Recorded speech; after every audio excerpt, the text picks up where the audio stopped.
Bonjour mesdames et messieurs, je vous souhaite la bienvenue ici au stand de Hanemühle, au salon de la photo à Paris. Avec moi, j'ai deux experts de papier et imprimant. Victor Gassman, vous êtes secrétaire général du comité de direction de Picto. Bonjour. Bonjour. Et Monsieur Florian Rocher, vous êtes directeur général de chez Hanemühle en France. Bonjour. Absolument, bonjour. Moi, je suis Dani Michalski. Je suis la présentatrice de ce petit table rond. On est entre nous, on va parler sur les papiers de Hanemühle, sur votre métier, l'histoire de l'entreprise un peu. Et c'est un grand plaisir d'être avec vous, d'avoir un petit entretien entre nous. Quelques mots sur Picto. En fait, ça fait 70 ans que votre arrière-grand-père a fondé l'entreprise. Alors, c'est vraiment un patrimoine immense. Le arrière-grand-père Pierre, il y avait Eddie, le grand-père, votre père Philippe, et les gérants aussi. Et vous apprenez, vous touchez tous les sujets. Alors, vous êtes vraiment bien dedans et c'est excitant. Oui, effectivement, on a deux activités en fait, principales. On va avoir les activités pour les photographes. Ça va se décomposer en fait en deux services aujourd'hui qu'on offre.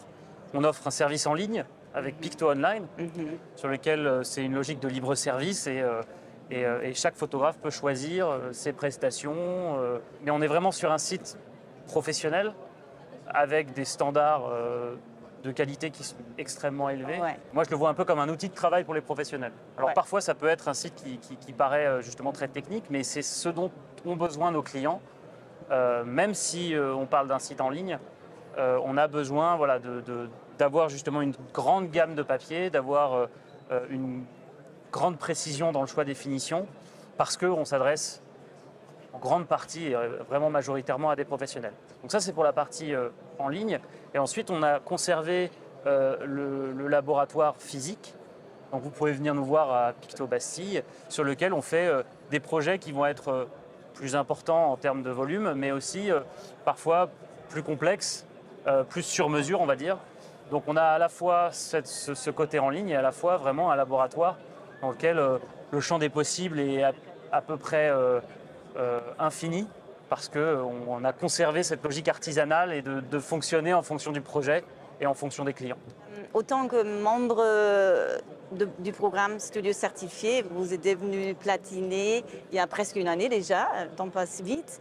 Quelles sont les exigences pour obtenir cette reconnaissance? Le respect de la chaîne graphique, c'est quelque chose d'essentiel et c'est le cœur de l'exigence que l'on demande au laboratoire pour devenir et faire partie du club des Certified Studios. C'est un label qui a été créé par Hanemühle il y a à peu près une vingtaine d'années. Et qui s'est enrichi au fur et à mesure, mais qui reste toujours très strict en termes d'exigences techniques. Et donc, il faut être en capacité vraiment de pouvoir respecter la qualité de la photographie du photographe pour la restituer vraiment de manière absolument irréprochable. Aujourd'hui, en France, on a 36 laboratoires qui sont certifiés par Hanemühle, mais il y en a simplement 2 qui ont pour l'instant obtenu la certification Platinum. Et voilà, et ça on reconnaît quelque part un niveau d'exigence vraiment, j'allais dire, suprême. Vous avez dit déjà que vous utilisez plein de papiers de Hanemühle. C'est en fait, la gamme, elle est énorme, vraiment. C'est vrai que chaque papier a ses spécificités. On ne peut pas dire qu'il y ait un papier universel qui convienne à tout le monde. Il faut avoir des catégories. Et donc, on a des papiers mat, on a des papiers mat avec des textures, on a des papiers satinés, des perlés, des papiers barités, certains qui sont très brillants. Ensuite, il y a des notions de tonalité. Certains papiers sont plus blancs que d'autres. Des notions de texture, je l'ai évoqué. Et puis, on a créé récemment une gamme qui s'oriente plus avec des matières avec un esprit de développement durable. Il faut savoir qu'Hanemühle est sans doute un des papetiers les plus vertueux dans le monde de l'industrie du papier. Il y a beaucoup d'efforts qui ont été faits depuis très longtemps, déjà parce que Hanemühle est une entreprise située dans un parc naturel avec des contraintes environnementales qui sont très fortes depuis très longtemps. Et donc Hanemühle s'est naturellement organisé pour. Mais depuis quelques années, on a encore plus mis l'accent sur le développement durable et on a notamment développé une gamme que l'on appelle la Natural Line qui a été composée de fibres très particulière. Oui. Oui, je vais toucher là-dessus directement parce qu'en fait, vous avez récemment intégré la ligne naturelle bambou et chanvre, je crois. Vous utilisez souvent, ça dépend aussi des clients et ils veulent. Il y en a d'autres qui sont un peu à la demande.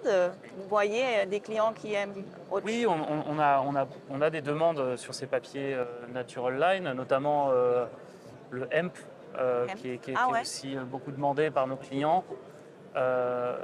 Je pense que c'est important pour nous d'avoir intégré ces papiers-là parce qu'on a beaucoup travaillé et beaucoup avancé sur notre politique RSE au sein de Picto. On vient d'ailleurs de recevoir une certification EcoVadis Or cette année qui nous place dans le top 5% des entreprises sur la manière dont on gère ces sujets. On a fait notre premier bilan carbone cette année et on a défini des objectifs pour 2024 à 2026 de réduction des émissions. Donc évidemment, quand on a vu l'arrivée de ces papiers-là, on s'est dit qu'il était pour nous important de les intégrer à notre gamme. Et je pense qu'au-delà de ça, je pense que Picto doit travailler avec toutes les solutions qu'il existe sur le marché pour réduire les émissions, mais aussi sensibiliser nos clients par rapport à ces sujets qui sont évidemment très importants et qui sont alors plus ou moins problématiques, il est vrai, en fonction de l'usage qu'on va faire derrière. D'un tirage, par exemple, qui peut être conservé pendant 30 ans dans un musée, ça ne va pas être la même chose que sur un événement qui va durer 2 semaines. Il faut prendre en compte l'amont, l'aval, l'utilisation, les capacités de recyclage. Tout ça, ça doit être évidemment... voilà, donc c'est multifactoriel, c'est extrêmement complexe. Et on essaie de rentrer vraiment dans les travaux pratiques de ce sujet-là. Et voilà, on est en bonne voie, donc c'est pour ça aussi qu'on a rajouté ces papiers. Et le hemp, ça fait, je crois, maintenant presque 4 ans que c'était lancé. Ça fait à peu près 4 ans. Alors, pour la petite histoire, c'est le bambou qui a été notre premier papier, lancé déjà il y a plusieurs années, puisque je crois que c'était en 2007. 2007 déjà. Le bambou a été lancé, donc Anumul était déjà précurseur d'une certaine manière.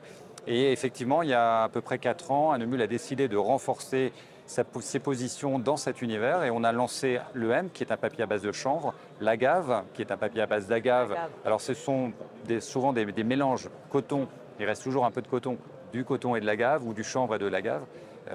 Et puis plus récemment on a lancé un papier qui s'appelle le sugarcane à base de fibres de canne à sucre.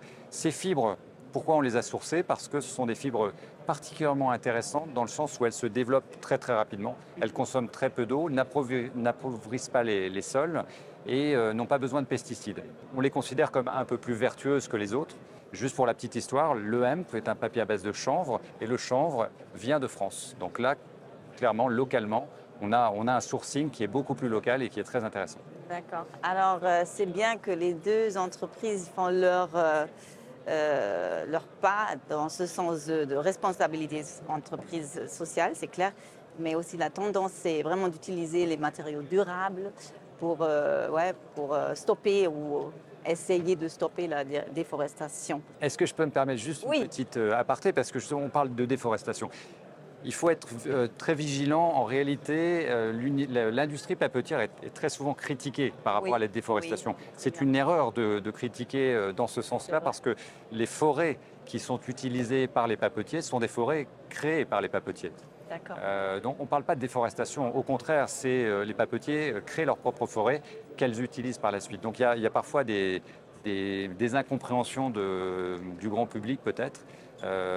Dans le même esprit, parfois le coton est très critiqué et c'est vrai que le coton d'une manière générale est une matière qui, d'un point de vue textile, peut être très consommatrice d'eau. Dans l'univers du papier, on utilise les fibres qui sont autour des graines de coton et donc on réutilise des choses qui autrement seraient jetées ou seraient brûlées.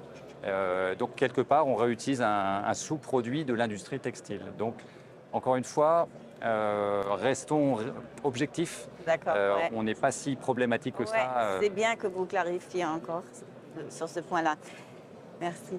En fait, là, à votre avis, c'est pourquoi que les clients choisissent Hanemühle? Je crois qu'il y a plusieurs critères. Pourquoi aujourd'hui les consommateurs ou les professionnels choisissent Hanemühle? C'est d'abord par effectivement la variété des papiers, mais aussi par, d'une part, la constance de nos productions. Et ça, c'est très important parce que très souvent, les photographes ont envie, 5 ans après, de travailler sur un un papier qu'ils ont déjà utilisé. Il est hors de question de leur proposer quelque chose de différent. Donc, on a une vraie régularité dans les productions d'une fois sur l'autre. Et puis également la conservation dans le temps, qui est un élément fondamental. Et Hanemühle a fait ses preuves dans ce domaine. On est vraiment une marque reconnue dans cet univers. Et je pense que constance et conservation sont aussi des éléments très très forts. Monsieur Rocher, pouvez-vous nous raconter quelques innovations en développement qu'on peut attendre dans l'avenir pour les studios platine, par exemple? Alors, très bonne question. Hanemühle a développé il y a déjà de nombreuses années un concept qui s'appelle My Art Registry, qui est une plateforme sur laquelle les photographes peuvent venir inscrire certaines de leurs photos, certaines collections, en disant voilà, cette série-là, je certifie qu'elle n'est disponible qu'à 30 exemplaires dans tel format. On a créé une plateforme qui permet de donner un accès aux consommateurs pour observer et voir et découvrir ces photographes. Aujourd'hui, nous allons passer à la phase 2 de cette plateforme en développant un concept qui va être un peu plus conséquent. L'idée étant de dire, quel que soit l'endroit dans le monde, un acheteur, une galerie ou un collectionneur sera en capacité d'aller sélectionner sur le site internet d'Hanemühle My Art Registry une œuvre qu'il a repérée et sera en capacité de déclencher une commande pour obtenir un tirage qui sera tiré localement par un laboratoire certifié Platinum.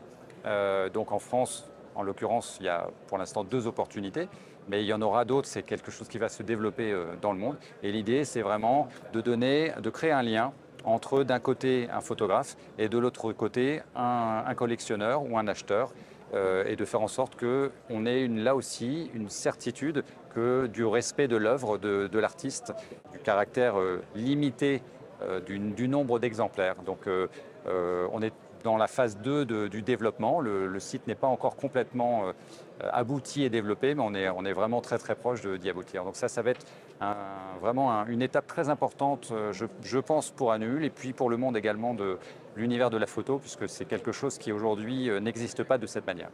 Oui, c'est vraiment d'avoir accès à un réseau mondial de connecter les artistes, les musées même peut-être, les galeristes.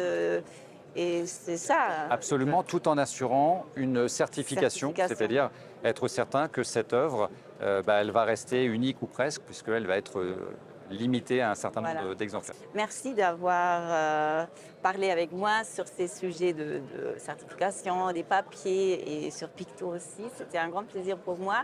Merci d'avoir suivi ici chez Hanemühle pendant le salon de la photo et à la prochaine fois. Au revoir.